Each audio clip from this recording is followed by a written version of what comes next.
mas quem não teve medo de frio está aqui conosco é o senhor Reinaldo Dias e também a Camila Moreira. A Camila ela é arquiteta e urbanista, com especialização em meio ambiente sustentável. E o senhor Ronaldo Dias ele é sociólogo, mestre em ciência política e doutor em ciências sociais pela Unicamp. E a gente vai conversar aqui sobre a COP30, né, que está se aproximando, vai chegar aí agora em novembro, na verdade, lá na cidade de Belém. E a Camila, ela é coordenadora aqui de projetos no movimento Juventudes pelo Desenvolvimento Sustentável. Muito bom dia, Reinaldo, e também a Camila. Muito obrigado por estar aqui conosco nesta manhã fria de quarta-feira para falar com a gente sobre assuntos tão importantes aí, sobre o clima. Na verdade, né? Nós saímos aí de temperaturas altíssimas, que a gente estava aí há umas 3 semanas atrás, mais ou menos, né? E aí agora chegamos na temperatura de 1 dígito, né? E isso são coisas que vai ser conversado na COP30, né? Vai ser falado lá. E pra gente começar, como que foi que vocês entraram nessa da COP, de sustentabilidade, desse evento? Como foi essa integração de vocês com o evento da COP30? Muito bom dia. Bom dia pessoal que nos ouve. Bom, eu sou a Camila. Meu envolvimento diretamente com a COP tem a ver com o movimento que a gente tem aqui em Campinas, né, que é a Juventudes pelo Desenvolvimento Sustentável. Nós somos começamos como uma conferência em 2022 e fomos realizando, cada ano a gente realizou uma conferência na cidade com apoio de diversos setores. Nós somos um movimento apartidário, então não temos envolvimento nem com a prefeitura, nem com partidos, e a gente busca mesmo essa mudança, né? Então a gente somos jovens inquietos, jovens pesquisadores, especialistas, profissionais, e nosso desejo assim pela mudança começou há uns anos atrás. Então esse ano de 2025 a gente se juntou junto ao pessoal do Ibrachina, do Instituto Ibrachina, e decidimos realizar, né, esse evento na semana que vem, dia 1º de julho, no Centro de Convenções Unicamp. Todos estão convidados. Começa às 9 da manhã, vai até às 5 da tarde. Vocês podem fazer a inscrição no nosso Instagram, @jds_campinas. A gente está nas redes, a gente também está no LinkedIn. Eu sou arquiteta, urbanista, especialista em meio ambiente e sustentabilidade, e meu envolvimento veio desde a época da faculdade, né, entender as cidades e cidades resilientes. Hoje a gente vem debatendo bastante sobre cidades esponjas, cidades resilientes, como a gente faz o combate às mudanças climáticas. Então é o nosso papel enquanto juventude preparar não só o futuro, mas também esse presente, né? Vocês, enquanto geração mais experientes, né, fizeram aí algumas destruições, então a gente tenta reparar, né, nesse sentido, e também não causar mais, né? Enquanto urbanista eu olho para as cidades, enquanto arquiteta eu olho para os habitats. Então também entender como as casas se relacionam nesse movimento. E, professor Reinaldo? Professor Reinaldo é autor aí de diversos livros na área de política, ciência pública, sociologia, meio ambiente, né? Recebeu o certificado de menção honrosa. Recebeu aí o certificado de menção honrosa em reconhecimento à excelência de sua produção científica pela Universidade Presbiteriana Mackenzie. Desculpa aí pela outra palavra, mas não é completamente honrosa, como nós estamos hoje aqui, muito honrosos com a sua presença aqui, professor. Muito obrigado aos senhores ouvintes. Curtam bastante esse frio, porque não é o que teremos no segundo semestre. Mesmo assim, esse frio vai ser muito curto. Ele está muito imprevisível, esse frio bastante imprevisível, como o Daniel colocou muito bem. A semana passada nós tivemos temperaturas elevadas e agora estamos aqui com 6 graus, 5 graus, né? Temperaturas muito inferiores. Eu me especializei em mudanças climáticas, né? Tenho 18 trabalhos nos últimos 2 anos de mudanças climáticas, porque, do meu ponto de vista, a questão central hoje é a destruição do planeta. E se nós ficássemos colocando o que está realmente acontecendo, é assustador. Hoje nós temos aí regiões que antes praticava esportes de inverno, que hoje não tem mais esportes de inverno. no Canadá, na Europa, no Chile. Você comentou que no Canadá está tendo beija-flor, né? Tem beija-flor no Canadá, quer dizer, o Canadá está tendo temperaturas, chegou a 42 graus no ano passado, temperaturas que ele não está acostumado. Então a situação está muito caótica, né? Vejam ontem o que aconteceu no Rio Grande do Sul, novamente Porto Alegre inundada. Nós tivemos no ano passado uma inundação histórica, né? Então, novamente, o que vai acontecer? Vai continuar havendo. Há um problema concreto, que a Camila sabe melhor que eu, que ele é arquiteta, que as prefeituras não estão preparadas para o enfrentamento, porque há uma concepção de urbanismo, né, que vamos chamar de urbanismo cinza, que é uma concepção atrasada, que prioriza o concreto. E, na verdade, o que nós temos é que agora é nos relacionarmos mais com a natureza profundamente, nos acostumarmos que tem onças que frequentam as ruas, nos acostumarmos que a natureza está exigindo a volta aos seus caminhos naturais, que são os rios. Então nós temos que aprender isso. E aprender também vem nos outros países. A Coreia do Sul, por exemplo, ela reconstruiu o trajeto de um rio no centro da cidade, urbanizou, é hoje uma beleza, né? É uma beleza, água limpíssima, tudo. Então nós temos que ter ousadia nessa questão, né? Hoje ainda se fala muito nos tais piscinões, por exemplo. Não adianta, pode ser eventualmente, temporariamente, contribuir, mas não dá. Ele não aguenta mais, né? Por quê? Porque as previsões em relação às enchentes, às tempestades, são anteriores. Veja o que aconteceu com Limeira, em 2023, em novembro. Foram 3 piscinões que foram inundados. Eles não conseguiram suportar 92 milímetros de temperatura. Então isso vai acontecer. O que nós temos que ver, ela citou as cidades esponjas, nós temos que fazer com que a água flua com mais facilidade. Mas na questão central nossa, da Ibrachina, a Ibrachina é um Instituto Sociocultural Brasil-China. Nosso objetivo é aumentar as relações culturais, sociais, o Brasil e a China. Em Campinas, a Ibrachina resolveu investir mais em pesquisa. Então, nós estamos instalados no Parque Tecnológico da Unicamp desde setembro de 2023. Lá está localizado o nosso Centro de Pesquisa, Desenvolvimento e Inovação. Eu sou pesquisador da Ibrachina. O nosso foco é o ODS, Objetivo de Desenvolvimento Sustentável. Esse é o foco central da Ibrachina. Então, o que acontece? A COP30 é o maior evento que houve da COP. Já é o maior evento. O número de eventos associados que estão ocorrendo são gigantescos. Por que está acontecendo isso? Porque pela primeira vez a COP vai ser num país do sul global, né, antigo colonizado, e onde estão os povos mais vulneráveis, né, que são os indígenas, quilombolas e povos tradicionais da Amazônia. Isso vai permitir a presença muito forte desses povos em questões de exigências. Hoje, por exemplo, agora de manhã, foi publicado um artigo meu sobre os povos indígenas na COP. Saiu agora de manhã, na Ecodebate. Então, o que acontece? Essa questão da COP30 no Brasil, ela vai ser a maior de todas, mesmo não havendo a participação dos Estados Unidos, porque o Trump, falei o nome dele, o presidente norte-americano, ele retirou os Estados Unidos do Acordo de Paris, que prevê a gente tentar evitar que as temperaturas globais atinjam acima de 1,5 graus centígrados. Só que nós já estamos em 1,5 graus centígrados. Então, é uma preocupação grande nós não chegarmos a 2,5, 3. Seria uma tragédia.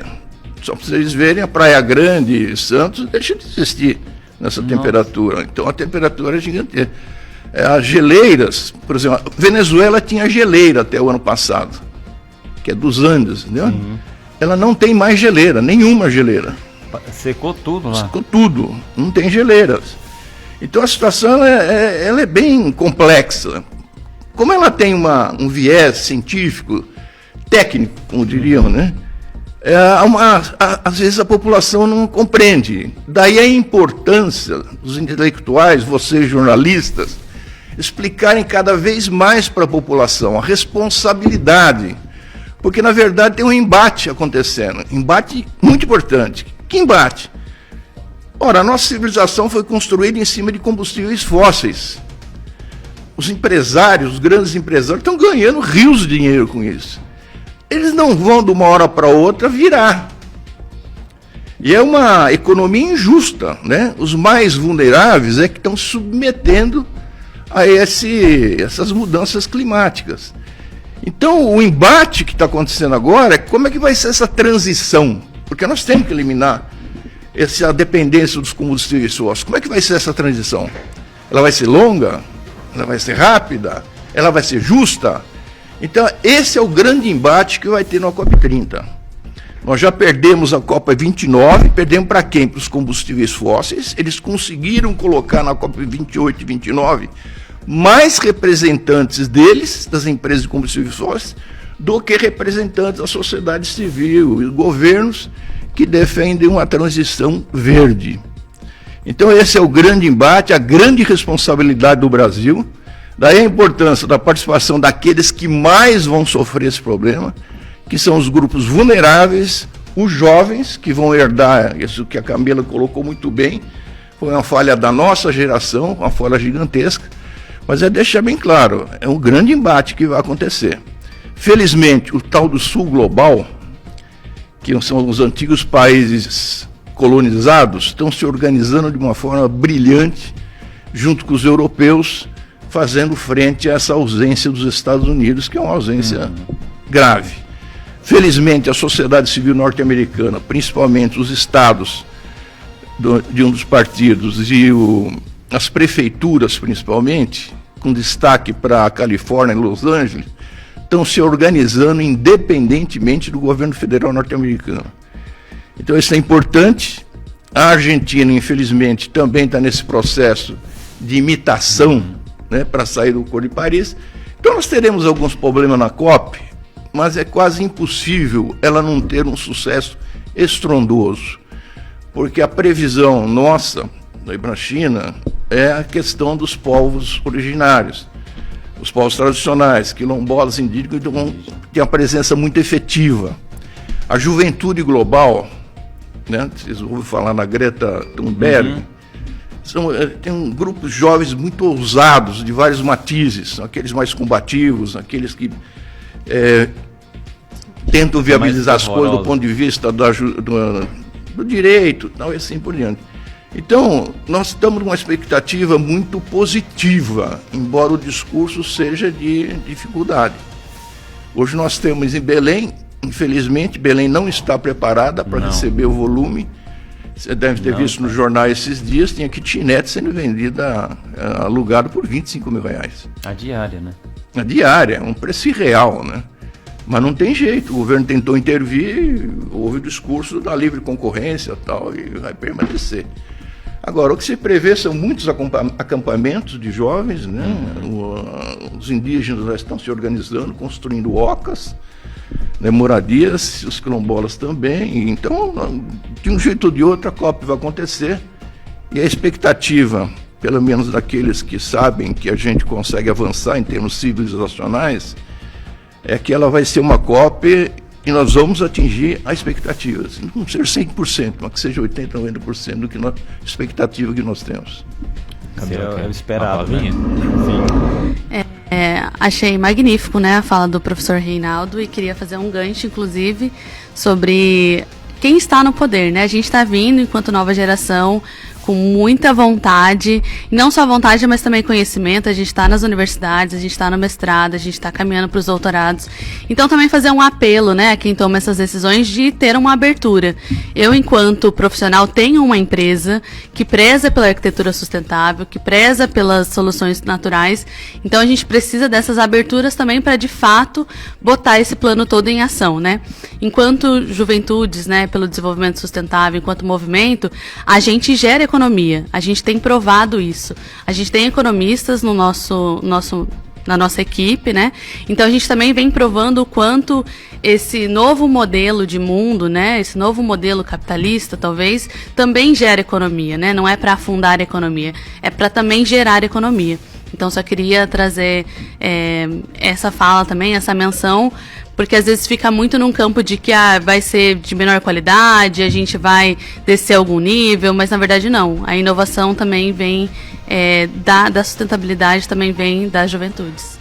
E eu queria que vocês falassem também agora desse evento que vai ter na semana que vem na Unicamp, né? Campinas Uma COP30. Como que vai ser esse evento? Quem pode participar? Quem vai... não sei se esse é o termo, mas palestrar ou ter debate, enfim, como que vai ser o evento e quem pode acompanhar? Certo, todo mundo pode participar, né? A gente fala que a gente é um movimento intergeracional. Eu, enquanto juventude um pouco mais velha, inclusive hoje é meu aniversário, estou fazendo 32 anos. Parabéns! Muito obrigada. Mas a gente tem jovens lá que iniciaram nos seus 16 anos, né? A cofundadora iniciou quando ela tinha 16 anos, junto com o Yuski, que também é mestrando. E então a gente é esse movimento que abraça todo mundo que tem interesse nessa causa. Então a gente está esperando ali, enquanto público, né, as juventudes, né, de diferentes regiões e contextos de Campinas. A gente tem um micro-ônibus saindo da região do Parque Santa Bárbara. Especialistas, educadores, então a galera, professores que têm interesse, querem conhecer mais, querem levar as pautas para os alunos, também estão super convidados. Representantes de diferentes setores, a gente também tem um setor empresarial que é importantíssimo estar nessa discussão, cidadãos, né, cidadãos interessados aí da cidade também. O que a gente pode esperar enquanto palestra, a gente tem 2 blocos de palestra, uma que inicia às 10 da manhã e o outro que inicia às 2 da tarde. A gente tem a presença do Adalberto Maluf, que é o secretário nacional do Meio Ambiente, Urbano e Qualidade Ambiental. A gente tem também a presença da Cristiana Lima Barbosa, que é pesquisadora em mobilidade, transporte urbano e logística sustentável e professora. A Paloma Costa, que é uma ativista bem conhecida aqui no Brasil, né, dentro das juventudes, é cofundadora do Engajamundo e jovem líder pela ONU. O professor Luiz Carlos, que é um professor da Unicamp, referência em educação para a transição energética. A Tainara Fernandes, que também é uma jovem ativista, líder climática nas conferências globais, cofundadora do Instituto Simbiose. E o Guilherme Hope, que é coordenador de inovação do Hub do Ibrachina. Então a gente tem grandes nomes aqui, acho que todo mundo que participar do evento vai sair de lá com muito conhecimento. E também no início do evento a gente tem um mapa interativo da cidade de Campinas e da região, né, cidade metropolitana, para o pessoal poder colocar ali as suas questões do seu bairro, né? No meu bairro me prometeram isso, não cumpriu. Então a gente também, enquanto movimento, tenta trazer um pouco dessa responsabilidade de fiscalização. A gente tem algumas cadeiras, né, dentro do Conselho da Prefeitura, Conselho Técnico, então a gente também tenta dar uma olhada para isso, né, o que está sendo feito, o que está sendo caminhado. A Prefeitura de Campinas lançou o PLAC ano passado, que é o Plano Nacional do Clima, né, uma das poucas prefeituras que tem. Então Campinas aqui, enquanto Estado de São Paulo, é pioneira nesse plano. E aí é isso, né? A gente convida toda a comunidade para se juntar, para reivindicar também, para trazer as suas questões. Muito bem. Agora, professor Reinaldo, como falando do Ibrachina, né? Como ele contribui na curadoria e articulação de eventos como esse, né? E também qual o potencial de articulação com as redes internacionais? Olha, a Ibrachina, claro, tem uma ligação muito forte com a China, né? Nós temos trazido muitos empresários chineses investindo no Brasil. O Dr. Li, por exemplo, está agora, neste momento, numa reunião lá em Brasília, com um grupo de empresários chineses trazendo investimento para o Brasil. Então, o papel da Ibrachina é essa interação. Nós promovemos muitos eventos, trazemos muitos eventos culturais da China, danças populares, universidades. Procuramos também levar jovens para conhecer a China. Hoje não precisa visto para entrar na China. Hoje é mais fácil entrar na China do que nos Estados Unidos, por incrível que pareça. Não tem visto. Tem 30 dias livre lá sem visto. Então nós fazemos esse trabalho. A Ibrachina também tem um time de futebol, né? Ela investe muito em futebol. E por que isso? Né? Futebol de base, geralmente, que é Futebol juventude, de base, tudo, tem campo, está bem classificada, participa da copinha no início do ano. Por que isso? Xi Jinping, ele é um fanático por futebol, ele adora futebol. Então, por exemplo, ele implantou em todas as escolas da China o ensino obrigatório de futebol, e todas as escolas teriam um campo de futebol. Então, agora o problema deles é o seguinte, a expertise. Então, eles procuram levar jovens, técnicos, né? Tem muitos jogadores lá que são conhecidos lá. E agora a China, pela primeira vez, se não me engano, posso estar equivocado, mas acho que não, ela se classificou para a Copa do Mundo. Eu acho que a segunda jogou contra o Brasil em 2002, mas desde então acho que não foi mais. Então, eu acho que é isso mesmo. Então, vai ser um sucesso. São bilhões. Por exemplo, eles são a maior audiência do futebol europeu, as ligas, é na China. Pouca gente sabe disso. A maior audiência, a grande preocupação dos anunciantes são os chineses. Na França. E é comum a gente ver até... Cada vez mais comum a gente ver em jogos europeus letras em mandarim, ali, patrocínio em mandarim por conta disso, né? A grande preocupação são os anunciantes, então, né, esse público. Então, essa relação com os chineses é a expertise nossa. Aqueles que quiserem, inclusive, aquecer promoção de eventos, irem, quererem alguma dica, alguma informação, nós temos acesso direto e permanente. E estamos à disposição. Por exemplo, a parceria com o JS para nós foi excelente. Era tudo que nós... uma expectativa, uma coincidência excelente, né? Nós íamos fazer o evento de qualquer forma. Encontramos na JDS uma excelente parceria, tudo que a gente esperava, e está dando muito certo a parceria. Nós esperamos, inclusive, que essa parceria continue. Né? Porque eles têm um grupo de jovens muito interessante. Nós temos espaço aí para ampliar a nossa ligação com esse grupo de jovens e contribuir mais efetivamente para os eventos que nós vamos ter. Nós estamos com um planeta aí complicado, né? Tem estado de guerra, a defesa da paz é importante, né? E hoje eu falo muito do Sul Global, porque eu sou sociólogo. E o que acontece? Agora, o Sul Global está tomando medidas e se impondo em termos globais. E o discurso do Sul Global é a paz.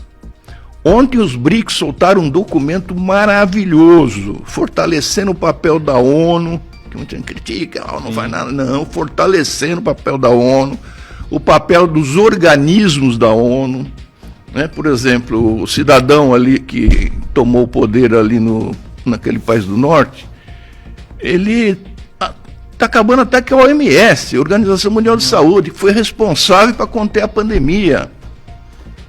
Grande responsável foi a Então, você vê, ele tem um papel importante no mundo inteiro. Ele está querendo destruir toda a arquitetura que foi montada em cima da ONU, que é sonho das pessoas. Eu tinha um sonho de trabalhar para a ONU, não deu certo, mas tenho ex-alunos que estão trabalhando na ONU, na Unesco. Né, até de certa forma influenciado, mostrando a importância que tem a ONU no mundo. Muitos dizem, mas a ONU não intervém. Claro, ela é uma associação de estados. Enquanto você tem a ONU, você tem os estados conversando, são 193 estados. Mal ou bem está lá, reunião no Conselho de Segurança. O Irã e Israel estão lá, tem um lugar de discussão.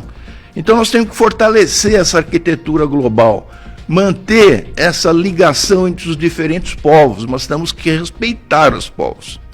A mesma coisa que vai acontecer na COP30. Na COP30 nós vamos ver o bloco do Sul Global muito bem articulado, por dois motivos. Primeiro, que são os mais afetados por essa crise. Eles não são responsáveis por essa crise. Em segundo ponto, são os que estão defendendo a paz com mais articulação, com mais clareza. Então, há um deslocamento global no mundo. Quem é que leva a paz? Quem é que quer impedir que o planeta tenha problemas seríssimos? Nós estamos com uma expectativa de extinção de espécies assustadora. Hoje, uma boa parte dos remédios vem daquelas ranzinhas pequenininhas, coloridas.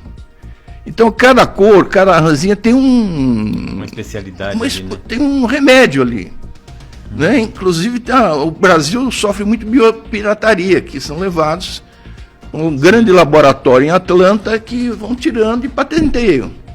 Só que o que está acontecendo? Então nós temos aqui um sapinho e vinhedo, nós tínhamos 2 em Campinas, foram extintos. 2. Já foram extintos. Vou ter uma reunião com um biólogo da Unicamp para saber qual é o que restou, para ver se a gente faz uma campanha para manter esse daí. Né? Tem toda uma questão técnica para envolver as universidades. Então o que está acontecendo? Nós estamos tendo extinção de espécies por causa do aquecimento global. Porque os sapinhos, eles vão subindo a montanha, porque buscando mais frio, mas chega uma hora não tem mais. Isso está acontecendo na Mata Atlântica, só que no mundo inteiro está acontecendo isso com mais gravidade. Existem pássaros, existem mamíferos de grande tamanho que estão fazendo isso também, subindo, mas acaba, não tem mais neve. Então nós estamos numa situação muito crítica em termos de enfrentamento. Os climatologistas estão com dificuldade de fazer previsões, que ela está muito imprevisível. As diferenças de temperatura são prejudiciais à saúde humana. Tem 15, 16 graus de diferença. Idosos, particularmente crianças, têm dificuldade de suportar. E a previsibilidade, você tem o Carlos Nobre, por exemplo, que é um cientista muito respeitável. Ele não tem papas na língua, mas não consegue mais segurar. Ele está, assim, de certa forma, não vou dizer aterrorizado, mas muito preocupado, não só ele, com muitos, sobre o que vai acontecer no segundo semestre desse ano. A previsão é um salto gigantesco na temperatura. Eu estou falando isso com muita tranquilidade, né, que eu leio bastante, estou preocupado com isso, vou publicar mais um artigo sobre isso, né, junto com outros colegas, porque tem que alertar, porque tem muito negacionismo nesse âmbito. Então vem aquele cidadão que fica no Instagram só lendo, ele fica no aquário, ele só conversa com determinadas pessoas. Aí ele vem e fala pro filho, neto, o parente, olha, há 30 anos atrás tinha enchente aqui também. Isso é uma coisa de aquecimento global, isso é conversa. Mas não era com essa incidência, essa frequência só atual, que, né? É aí que tá. Só que é com muita incidência, frequência e uma escala de aumento muito grande. Mais intenso, né? E muito interessante, tem um grupo de pessoas que está tentando fazer um estudo relativo a isso, mostrar que essas mudanças climáticas, a natureza está se impondo nos seus trajetos originais. Então a floresta está ocupando lugares abandonados, os animais selvagens que conseguem estão ocupando. Por exemplo, Chernobyl foi uma área destruída lá por questões atômicas. A floresta reocupou, as espécies selvagens que estavam praticamente extintas voltaram, só que isso está acontecendo em escalas, como vocês estão vendo lá em Porto Alegre, de novo. As comportas não conseguiram. Não segura. Em termos de política ambiental, tem alguma falha grave lá. Os desalojados estão aumentando, desalojados climáticos. E hoje não existe um termo específico para refugiado climático. Isso implica em quê? O financiamento global do Banco Mundial, do BERD e os organismos da ONU têm dificuldade de alocar verba, porque não tem um termo específico para refugiado climático. Ele não se inclui no termo adotado para refugiados. É uma grande discussão, ela tem que se acelerar. Então nós temos esse problema. Então, recebi um sinal aqui. Está falando demais, professor. Professor, não é que esteja falando demais, é que o assunto é extenso. O assunto é extenso e rende. Desculpa me estender. Não, dá um podcast aí muito bonito. Eu quero agradecer muito aqui a sua presença. Já fica o convite, já pode acertar com o Evandro aí para vocês voltarem aqui para a gente conversar mais sobre isso. Eu acredito que até a COP30 dá para a gente falar mais, né? A gente pode falar também um pós-evento lá, que vai ser agora dia 1º de julho, né? E aí, depois do evento, você pode voltar aqui, Camila, para trazer o que foi conversado, o que foi discutido, né? E a gente falar mais disso, trazer mais conscientização para a população que a natureza está cobrando. Muito bom. né? Muito obrigado. Obrigado. Vemos aqui a grande participação conosco aqui da grande Camila e também do professor Reinaldo aqui conosco, Reinaldo Dias e Camila Moreira, rumo à COP30. Muito obrigado, a gente volta daqui a pouquinho. Vamos falar de esporte, Guilherme? Vamos lá, agora o Maurício Camargo chegando para falar com a gente. Bom dia, Daniel Lobinho.